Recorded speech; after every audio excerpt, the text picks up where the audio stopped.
Hello बच्चों, welcome to your maths class. तो बच्चों, पहला चैप्टर रियल नंबर्स तो कंप्लीट करवा दिया है मैंने। तो आज मैं कुछ इंपॉर्टेंट क्वेश्चंस करवाती हूँ, उसके प्रीवियस ईयर क्वेश्चंस भी करवाती हूँ जो पिछले सालों में आए हुए हैं। उसमें 2 या 3 मार्क्स के क्वेश्चंस भी आते हैं और एमसीक्यू वो भी मैं करवाऊंगी, 1 मार्क का आता है।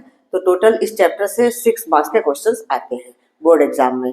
तो उसी हिसाब से मैं तैयारी करवा रही हूँ, आपके बोर्ड एग्जाम के हिसाब से ही करवा रही हूँ। चैप्टर कंप्लीट होने के बाद कुछ इंपॉर्टेंट और एक्स्ट्रा क्वेश्चंस करवा देती हूँ, प्रीवियस ईयर के क्वेश्चंस जो आए हुए हैं और जो आ सकते हैं। ठीक है बच्चों, तो चलिए शुरू करते हैं। जैसे हमारा फर्स्ट क्वेश्चन है, लिखा हुआ है मैंने, find the largest number which divides 70 and 125 leaving remainder 5 and 8 respectively. तो बच्चों, लार्जेस्ट नंबर क्या होती है? जैसे दो नंबर को डिवाइड करने वाली लार्जेस्ट नंबर क्या होती है? उन दो नंबर का एचसीएफ होता है। लेकिन इस क्वेश्चन में बोला गया है कि वो पूरा पूरा डिवाइड नहीं करती है, 5 और 8 रिमाइंडर छोड़ती, मतलब 70 में से 5 रिमाइंडर बचता है और 125 को अगर वो नंबर डिवाइड करते तो 8 रिमाइंडर बचता है। ठीक है बच्चों, तो जो ये रिमाइंडर बचा हुआ बता रहा है, तो हम सबसे पहले इस रिमाइंडर को माइनस कर लेंगे इन नंबर में से। माइनस करने के बाद जो दो नंबर्स आएंगी तो फिर उनको डिवाइड करने वाली, एग्जैक्टली डिवाइड करने वाली नंबर क्या होगी? इन उन दोनों नंबर का एचसीएफ होगी। ठीक है, तो चलिए शुरू करते हैं। ऐसे क्वेश्चंस बहुत इंपॉर्टेंट है, आते हैं एग्जाम में। तो रेस्पेक्टिवली लिखा हुआ है, मतलब 70 में से 5 को माइनस करना होगा और 125 में से 8 माइनस करना होगा, क्योंकि रिमाइंडर बच रहा है, पूरी पूरी नंबर डिवाइड नहीं हो रही। तो इसका मतलब अगर हम इसमें से माइनस कर देंगे तो फिर जो नंबर आएगी माइनस करने के बाद वो पूरी पूरी डिवाइड हो जाएगी उस रिक्वायर्ड नंबर से, जो कि हमें मालूम नहीं, जो हमें निकालना है। ठीक है बच्चों, तो बस हम इस क्वेश्चन को इस तरह से करेंगे। 70 में से हम 5 माइनस करेंगे तो आगे हमारा 65 और 125 इसमें से हम 8 माइनस करेंगे तो कितना आ जाएगा? 117। अब हमारी ये दोनों नंबर जो आ गए हैं ये उस रिक्वायर्ड नंबर से एग्जैक्टली डिविजिबल होंगे। ठीक है, तो अब इन दोनों का हमें एचसीएफ निकालना होगा। ठीक है, तो लार्जेस्ट नंबर क्या हो जाएगा? जो रिक्वायर्ड लार्जेस्ट नंबर है, जो हमसे पूछा गया है, तो इस तरह से हम लिख करके क्वेश्चन करते हैं। Required largest number equal to क्या हो जाएगा? HCF of 65 and 117। तो HCF कैसे निकाला जाता है आप सब लोगों को पता है, एक्सरसाइज में भी मैंने करवाया हुआ है। जो बच्चे नए आए हुए हैं मेरी पिछली वीडियोस देख लें, चैप्टर 1 की वीडियोस 2024-25 के लिए मैंने बनाई हुई हैं और पहले की भी पढ़ी हुई हैं, सब में इस तरह के क्वेश्चंस कराए गए हैं। ठीक है, तो हम HCF प्राइम फैक्टराइजेशन मेथड से करते हैं। तो हम 65 के प्राइम फैक्टर्स करते हैं। तो देखो 65 हमारा 5 से डिविजिबल है, 5 1 जा 5, 5 2 जा 50। ठीक है, तो अभी 13 तो खुद ही प्राइम नंबर है, तो 13 1 जा 13, ये हो गया हमारा 65 का। इसी तरह से हम 117 का ले लेते हैं। तो 117 देखो कौन सी नंबर से डिविजिबल होगी? ये 7 1 8 9, मतलब ये तीनों डिजिट जोड़ के 9 आ रहा है, दैट मींस 3 से डिविजिबल है। तो हम 3 से इसको डिवाइड करते हैं। 3 से डिवाइड करने के बाद क्या आएगा?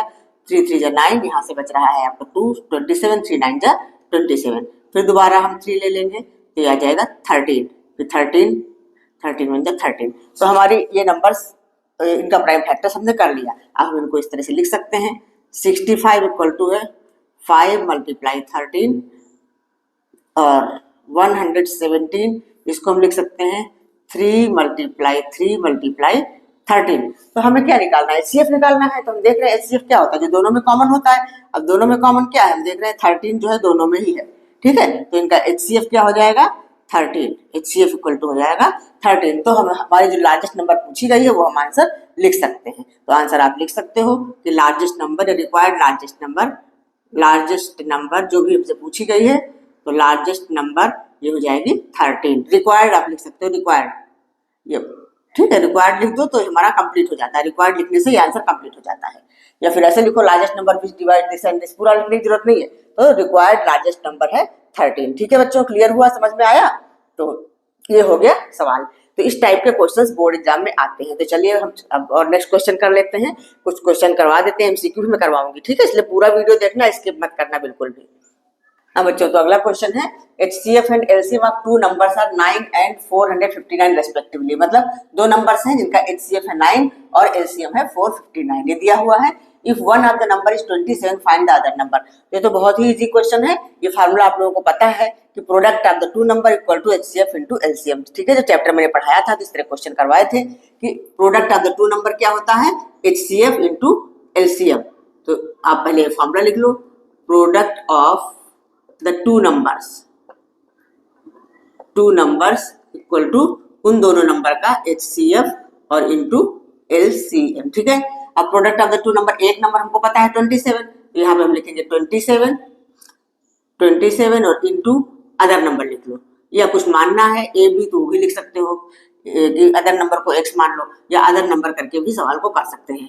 HCF में दिया हुआ है 9 और LCM दिया हुआ है 459। ठीक है, अब अदर नंबर हमको निकालना है तो 27 जो है अपॉन में चला जाएगा, बस सिंपल। तो अदर नंबर इक्वल टू हो जाएगा 9 इंटू 459 अपॉन में 27। ठीक है, अब 9 से इसको काटो, 9 3 जा 27, 3 से हमारी ये नंबर कट जाएगी, 3 1 जा 3, 3 5 जा 15 और 3 3 जा 9, तो कितना आ गया 153। तो हमारा आंसर हो गया कि other number is 153, other number equal to 153। ठीक है बच्चों, क्लियर हुआ? तो इस टाइप के क्वेश्चन बहुत इजी होते हैं, ये बुक में भी है लेकिन थोड़ा सा मैंने एक्स्ट्रा करवा दिया। तो चलिए अब नेक्स्ट क्वेश्चन करवाती हूँ। हाँ बच्चों, ये अगला क्वेश्चन है, ये MCQ है, एक नंबर में आता है लेकिन अच्छा इंपॉर्टेंट क्वेश्चन है। The sum of the exponents of prime factors in the prime factorisation of 196। क्या पूछा गया है हमसे, मतलब 196 के जो हम प्राइम फैक्टराइजेशन जब करेंगे तो कुछ भी नंबर्स आएंगे, हमारी प्राइम नंबर्स आएंगी, तो उनके एक्सपोनेंट का सम क्या है, मतलब उनकी जो पावर आएगी उसका सम क्या है। तो देखिए कैसे करते हैं। सबसे पहले हम 196 के प्राइम फैक्टराइजेशन कर लेते हैं। 2 से डिविजिबल है ये, तो हो जाएगा 2 9 जा 18, यहाँ से एक बचा 16, 2 8 जा 16, फिर दोबारा ये 2 से डिविजिबल है तो ये हो जाएगा 2 4 जा 8, 2 9 जा 18। अब आ गया 49, अब 7 से डिवाइड होगी, 7 7 जा 49, फिर ये 7, मतलब हमारे इसके प्राइम फैक्टर्स क्या हुए, 196 जो है ये हो गया हमारा 2 मल्टीप्लाई 2, मतलब 2 मल्टीप्लाई 2 का मतलब क्या होता है 2 की पावर 2, और 7 दो बार है तो 7 की पावर 2। अब हमसे यही तो पूछा गया है कि सम ऑफ द एक्सपोनेंट, तो इसके एक्सपोनेंट क्या है, 2 है, इसका 2 का 2 और 7 का भी 2 है, एक्सपोनेंट 2 और 2 दोनों में है, तो सम ऑफ एक्सपोनेंट्स हम निकाल लेंगे, बस इन्हीं दोनों को जोड़ के हमें लिखना है। Sum of exponents, sum of exponents क्या हो जाएगा 2 + 2 मतलब 4, ये आएगा, तो हमारा ऑप्शन नंबर सी करेक्ट होगा। ठीक है, बस ये ध्यान देना पूछा क्या जा रहा है, सम ऑफ एक्सपोनेंट्स, तो हम प्राइम फैक्टर्स करके जो एक्सपोनेंट्स जो पावर होती है उन्हीं को एक्सपोनेंट बोला जाता है, तो बस उसका सम करके हमें दिखा देना है। ठीक है, तो ये तो MCQ में आएगा, आपको रफ में करना है, बस खाली आंसर आपका सही आना चाहिए। ठीक है, तो चलिए अब नेक्स्ट क्वेश्चन करते हैं। बच्चों ये क्वेश्चन है, HCF of 2 numbers A and B is 5 and इधर LCM है 200। दो नंबर A और B है, उनका HCF 5 दिया हुआ है और LCM 200 दिया हुआ है। Then the product of A and B, बिल्कुल पिछले वाले क्वेश्चन जैसा ही, इसमें तो कुछ भी नहीं करना है, हम जानते हैं कि product of the number equal to HCF into LCM, तो बस हम इसको इसी तरह से करेंगे, product of A and B, या A एंड B, ये डायरेक्ट इसको ऐसे लिख दो, A मल्टीप्लाई B हो गया product equal to HCF into LCM, HCF into LCM, तो HCF हमारा है 5 और LCM दिया हुआ 200, 200 को 5 से मल्टीप्लाई करेंगे 1000, तो हमारा ऑप्शन नंबर बी करेक्ट है। बहुत इजी, बस खाली आपको ये फॉर्मूला याद करके रखना है, product of 2 numbers equal to HCF into LCM। ठीक है, ये हमें अच्छे से लर्न करके रखना है, इस पे बेस्ड बहुत सारे क्वेश्चन डिफरेंट टाइप्स के बना के पूछते हैं, लेकिन मेन फार्मूला हमारा यही है, इसी फार्मूले पे कई तरह के क्वेश्चन आ सकते हैं। ठीक है, तो चलते हैं नेक्स्ट क्वेश्चन करते हैं। तो बच्चों ये क्वेश्चन बहुत ही इंपॉर्टेंट है, इसको ध्यान से सीखिए। इसमें बोला है the LCM of 2 prime numbers P and Q where P is greater than Q। दो प्राइम नंबर है P और Q, जहां P बड़ी है Q से, इसका एलसीएम दिया हुआ है 221। तो find the value of 3P minus Q, तो हमें 3P माइनस Q की वैल्यू निकालनी है। तो देखो इस क्वेश्चन को हम कैसे कर सकते हैं, ये जो पिछला फार्मूला हमने बताया है कि product of the 2 number equal to LCM into HCF, ये बताया है ना हमने। तो जब प्राइम नंबर्स का केस आता है तो प्राइम नंबर में क्या होता है, उसमें प्राइम नंबर से अगर दो प्राइम नंबर हम लेते हैं तो उनका एचसीएफ क्या होगा, 1 होगा। ठीक है, देखो इस तरह समझो इसको, जैसे हमने 3 और 5 दो प्राइम नंबर लिए तो इसका एचसीएफ क्या होगा बताओ। जब प्राइम नंबर्स होती है कोई कॉमन फैक्टर नहीं होता है तो एचसीएफ इसका 1 ही होगा। और एलसीएम क्या होगा, एलसीएम इन दोनों का प्रोडक्ट होगा। हाँ, एलसीएम कितना हो जाएगा 15, यही तो होता है ना। प्राइम नंबर्स के केस में ऐसा होता है कि नहीं, तो हमारे क्वेश्चन में भी प्राइम नंबर्स के बारे में ही बात की जा रही है। तो अब आप ऐसे बच्चे देख के सोचेंगे कि इसमें तो एचसीएफ दिया ही नहीं है, क्योंकि हमें पता है कि product of the 2 number equal to HCF into LCM. तो जब प्राइम नंबर्स है तो हमें एचसीएफ की जरूरत ही नहीं है। प्राइम नंबर्स में जो एलसीएम होता है वही दोनों नंबर का प्रोडक्ट होता है, जो एलसीएम होता है इन दोनों नंबर का प्रोडक्ट है कि नहीं। ठीक है, तो बस इसी बेस पे हम इसको सॉल्व करने की कोशिश करेंगे। तो हम क्या लिखेंगे, LCM of 2 prime number equal to product of the numbers. ठीक है, तो LCM of 2 prime number is the product of the numbers.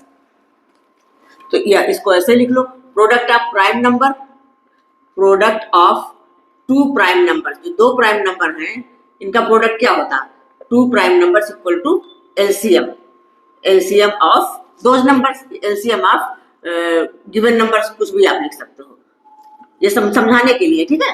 तो ये हो गया product of two prime number equal to LCM of given prime number. इसका मतलब कि P इंटू क्यू जो है 221 के इक्वल होना है।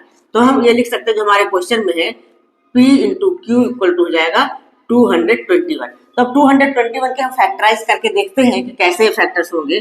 तो 221 के अगर हम फैक्टर करेंगे, देखो किस प्राइम नंबर, 2 से डिविजिबल है नहीं, 3 से डिविजिबल है नहीं, 7 से भी नहीं है, ये 11 से भी नहीं है, तो सीधा ये हमारी प्राइम नंबर 13 से डिविजिबल है, ठीक है। 13 से अगर हम डिवाइड करेंगे मतलब ये नंबर प्राइम नंबर 13 से डिविजिबल है, तो क्या हो जाएगा, 13 बचा 13, यहाँ से बचेगा 9, 19, 13 से बचा 9, देखो 17 आ गया। मतलब हमारी ये 221 जो है ये ऐसी हो जाएगी 13 इंटू 17, ठीक है। P इंटू क्यू या Q इंटू P जो भी लिखो, इसको हम Q इंटू P इसलिए लिख रहे हैं क्योंकि P is greater than Q, P बड़ा है ना, तो ये बड़ा वाला नंबर P होगा, इसलिए हमारे पास क्या आ गया, P आ गया हमारे पास 17 और Q आ गया 13। ये हमारे पास P और Q की वैल्यू आ गई। तो अब हमें निकालना है इसकी वैल्यू 3P माइनस Q की, तो 3P माइनस Q, इसके लिए हम क्या लिखेंगे, 3 और P की वैल्यू है 17, मल्टीप्लाई करो माइनस 13।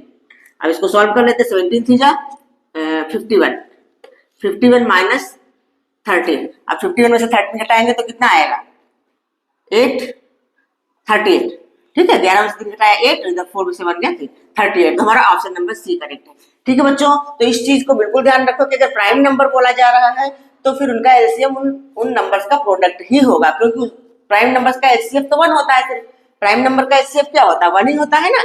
तो ये चीज क्लियर हुई। तो इस तरह के क्वेश्चंस एलसीएम इंटू एचसीएफ और नंबर्स का प्रोडक्ट, इस तरह के क्वेश्चन बहुत ज्यादा आते हैं। और भी आते हैं जैसे रूट 5 को हमें प्रूव करना इरेशनल, रूट 3 को इरेशनल प्रूव करना, रूट 2 के इरेशनल प्रूव करना, ये तो पक्का आते ही आते हैं।